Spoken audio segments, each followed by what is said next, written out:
Hello and welcome to Cannabis TV. My name is Connor MacLeod, and in this interview I get to speak with medical cannabis activist and patient Kayleigh Ross. A participant in the Project 2021 study, Kayleigh is a medicinal cannabis consumer and started the Medicinal Cannabis Shetland and Scotland Facebook page which educates people about cannabis, and is also a working member of PLEA, a patient-led initiative whose aim to get medicinal cannabis back under control of the patients.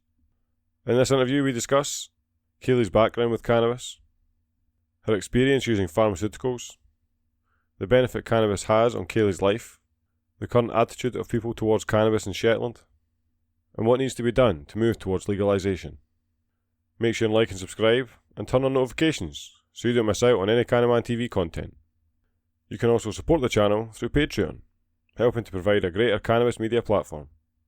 Now then, let's talk cannabis. We'll just get stuck in, Kayleigh, if you don't mind.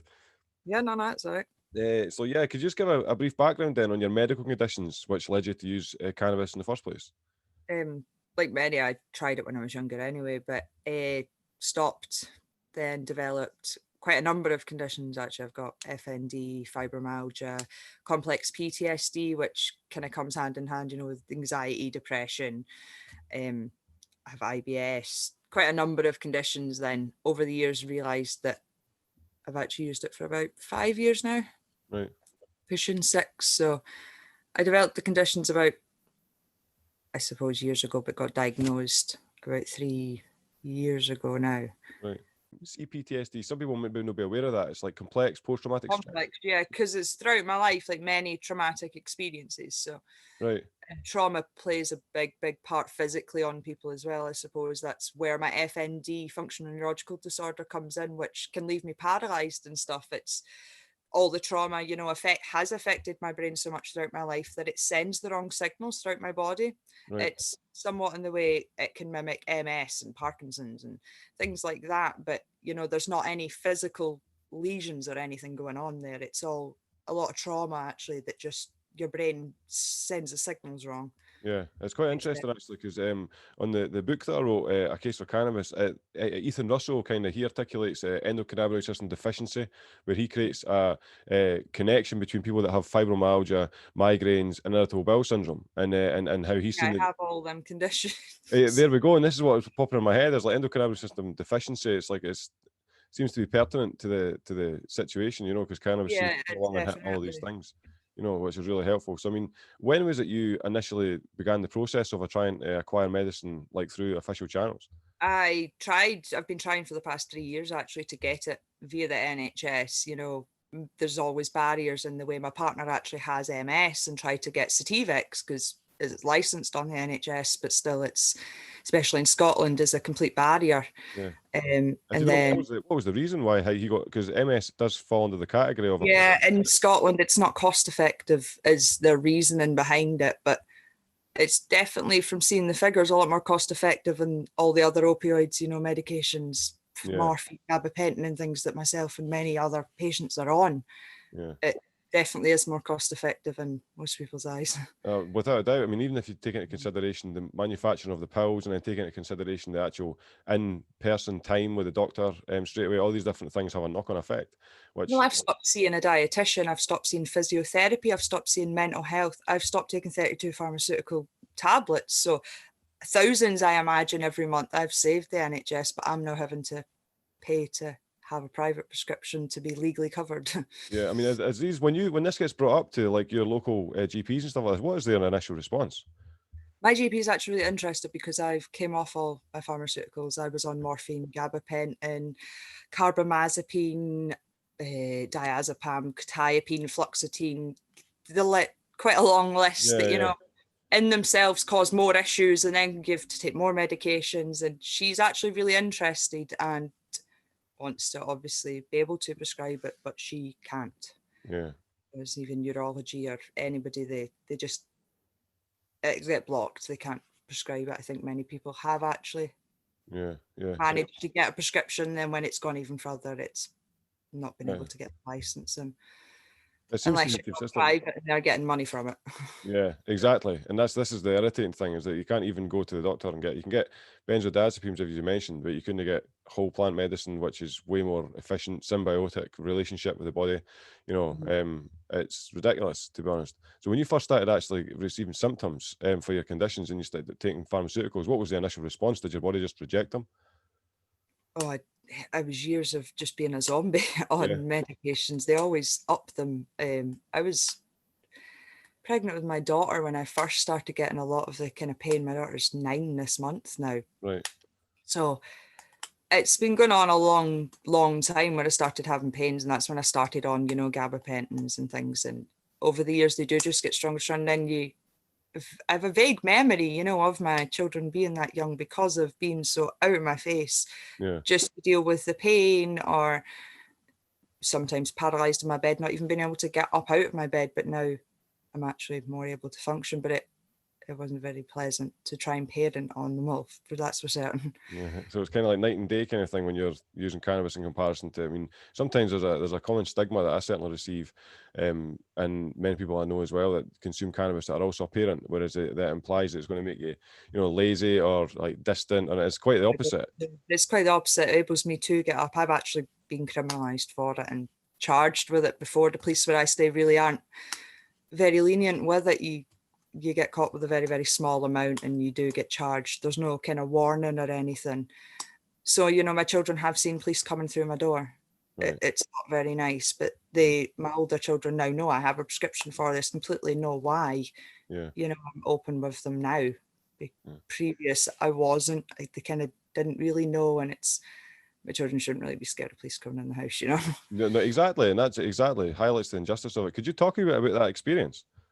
It's not very pleasant. It was about 3 years ago now. Right. About 3 years ago. Yeah, it was 3 years ago. We're in 2021.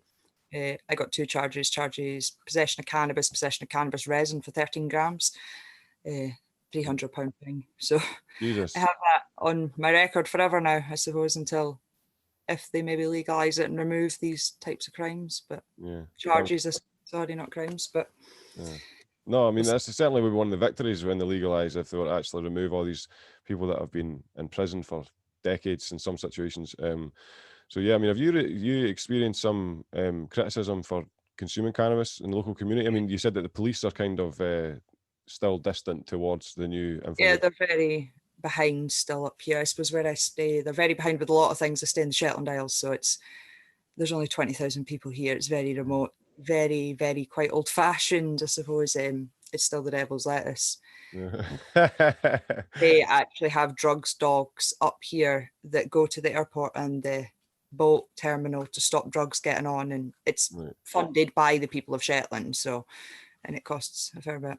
Yeah. That's Things slowly changing, when I got my prescription, I went into the papers. I have a Facebook, Medical Cannabis Shetland, and actually Scotland as well on it. But so there are a good handful of people now in Shetland that have a prescription and a lot more open to it, but there are still a lot of, I don't speak to my mum personally or some other family members because, I'm taking an illegal drug substance, but not now, but I was, but I still yeah. got the hate from them. It's no different. I just have a bit of paper that says, please leave me alone, basically. Yeah, that's extremely unfortunate to hear, Kayleigh. But I've got to say that's brilliant that you've had such a positive impact. That they just by you've been just taking the sacrifice essentially by going, look, I need this for medicine. It's helpful. People have actually benefited in your community because of it. Yeah, it's what needs to happen at the end of the day. Yeah, I was actually going to ask you about your Facebook page, the Medicinal Cannabis in Shetland. You've got like 300-400 followers on the page, which is relatively substantial considering Shetland's got such a small area. Yeah, just trying to get the word out there, and it's actually quite surprising, the age range of people that are actually interested, that message and, just want some information. And because some people just think, oh, it's oil. They think, oh, do you have to smoke it? When actually, no, legally, you have to vape it. It's not all flour. It is some oil. Older people prefer taking oil. But Yeah. personally, myself, I need a high THC flour. Mm-hmm. So just knowing, I suppose, the consistency, especially where I stay, the consistency of actually having it all the time and it actually being cheaper. Yeah. to have the legal prescription makes all the difference. And I suppose telling people, like, you could be saving yourself money and legally protecting yourself as well. I suppose I'm on Project 2021, so it's a study, so it's providing data Right.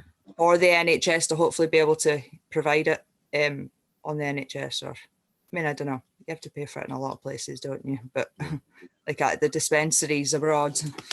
Yeah, no, exactly. The Project 2021 is actually extremely innovative for what we're needing, because it's like this, mass collection of data should be ending this year, 2021. But could you touch on your actual, when you receive your medicine and what, in comparison to, I'm assuming obviously you would have used black market channels prior to receiving official medicine. What's the comparability? It's the consistency, knowing, that what I'm getting is what I need. I'm going to get it every month. It's the right amount of THC, CBD that I need. I'm not getting off the street and it could be moldy, it could be sprayed with anything. Not a very good consistency due to being on the island and, being drugs dogs and quite strict police anyway. So I've actually been able to come off all the pharmaceuticals that I was previously on because I have the consistent supply of tested product, I suppose. Yeah.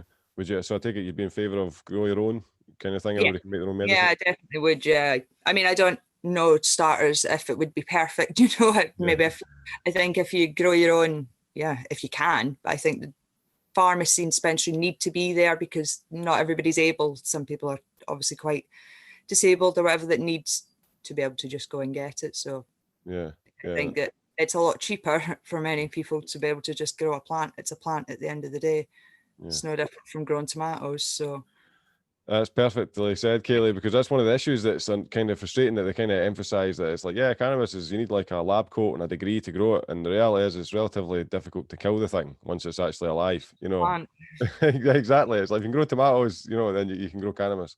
I think the only thing that sometimes they kind of are critical of is the inability for lab testing. But again, if you can have some localized community run like lab facility or even just a corporate lab facility that you could lease, rent their time or whatever, and that would immediately then neutralize that kind of situation. Just to be able to take it to and go, can you test this batch, and exactly. You save yourself an arm and a leg anyway. Exactly, and you better figure out what you're doing wrong, and over time I'm sure it would take maybe half. And all the plastic packaging, that's a big issue. There's a lot of them come in 5 grams and 10 grams, and it's so much packaging. I'm on 4 grams a day, so you're talking about a tub every single day. Right. It's a lot of plastic packaging. If you grew your own, there would be none of that. You use every single bit of that plant. There's not going to be that plastic when you live on an island in the ocean. You're more aware of it, I suppose. We hear about it more, so I'm quite aware of all the plastic packaging that comes from. It's actually brilliant, Kayleigh, for even mentioning that, because some of these periphery instances won't be accounted for. It's just kind of smoking, consumption, legalization. That's perfect as well. Packaging and contributing towards the environment just for the reduction of packaging is a good point to make. Certainly. You're also a patient advocate for PLEA, is that right? The patient-led engagement. I'm in the patient working group now.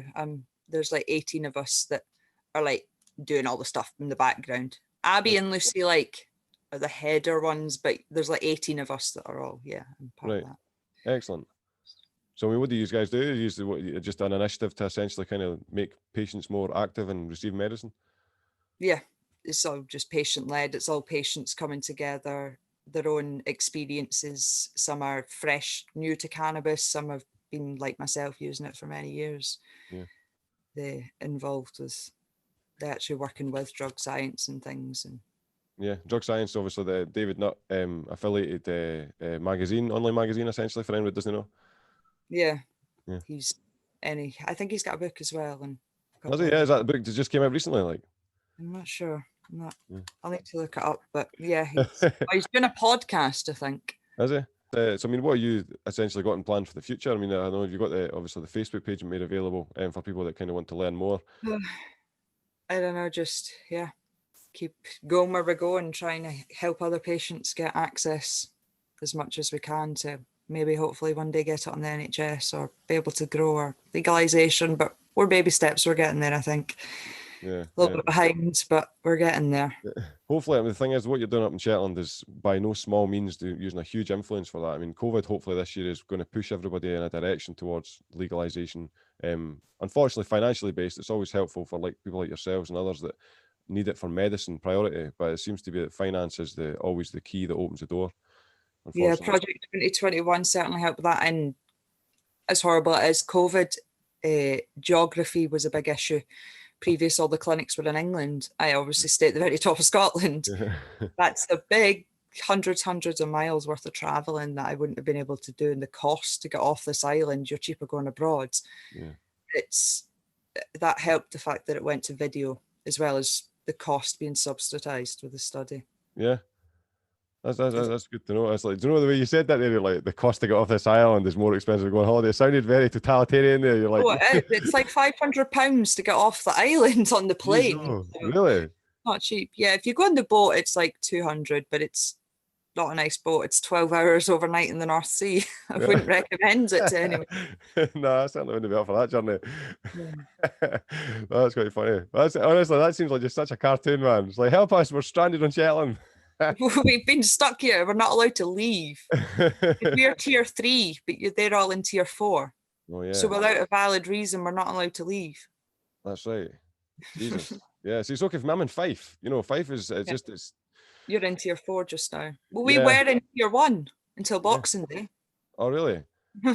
So people were able to come back and forward, is that right? The tier 1? We were allowed people in our house up until Boxing Day, and we were absolutely fine until somebody went to the mainland, came back, went to a work party, and there's like 90-something cases came from this one guy now. Oh, right, I see. So there's a big outbreak on the island, yeah. There's always one guy that ruins it for everybody. So, yeah. No, it works out really well, and especially because you can get your medicine that way, and essentially that's the main benefit. Because let's say it could be like interview did the other day. I think it's always good to take positives from a negative. It is negative. Everybody's in lockdown. The world's changing, but you know, there's always a positive to take from it. Essentially, open doors for access for more people. Exactly, and I really do think that that's going to have a huge impact. I sincerely hope that it kind of accelerates it forward. Like recreational cannabis clubs. I mean, how fantastic would that be if you had a recreational cannabis club in Shetland? That would be the best, but I think it's wishful thinking just now. We actually spoke about it like we need to open somewhere, but people open CBD cafes down the road and they get shut down and things. It's ridiculous. Yeah, like they legitimately get shut down just for like selling CBD products. Yeah, there's quite a few. You'll see them. They pop up all the time on Facebook. You'll see them in different cannabis community groups, maybe, I suppose, but there's different ones that the police have all been to and been shut down. And yeah, that's unfortunate. I wonder CBD what basis. flower's still illegal. Yeah, that's strange though, because they can't really. Some shops sell it, but it's still illegal in the flower form. Yeah, even though it's not got THC. It's crazy. Exactly that. So I mean, that's why it'd be interesting to have that as a form of protest type thing, where you're smoking CBD flower, you get lifted for it, but the molecule which is banned is not present. So what's going on there? That's like the entire police endeavor, them taking you to the cells and like processing you. All of it would be bullshit, essentially, because they're charging you for something that's not even there. It's not there, exactly.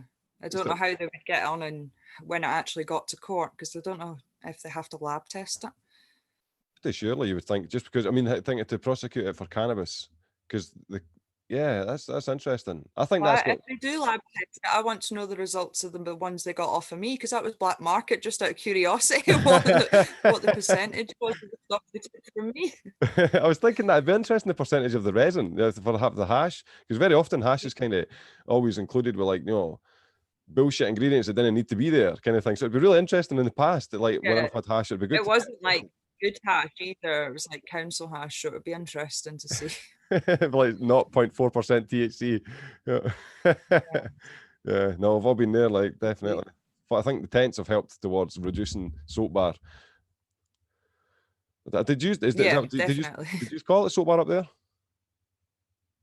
Yeah. Well, some call it soap bar, some call it council. Yeah. I'm really hoping that that's going to be something that comes forgotten in the near future. Folk are just like, what the fuck is soap bar? It's like, you don't need to worry about what that is. That's rubbish. But anyway, Kayleigh, I'll let you go. Exactly. Super thanks for your time, Kayleigh, and let's say enjoy the rest of your day. That's perfect.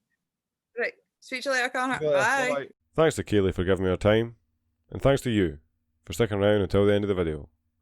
I sincerely hope you enjoyed the content. We'll see you next time.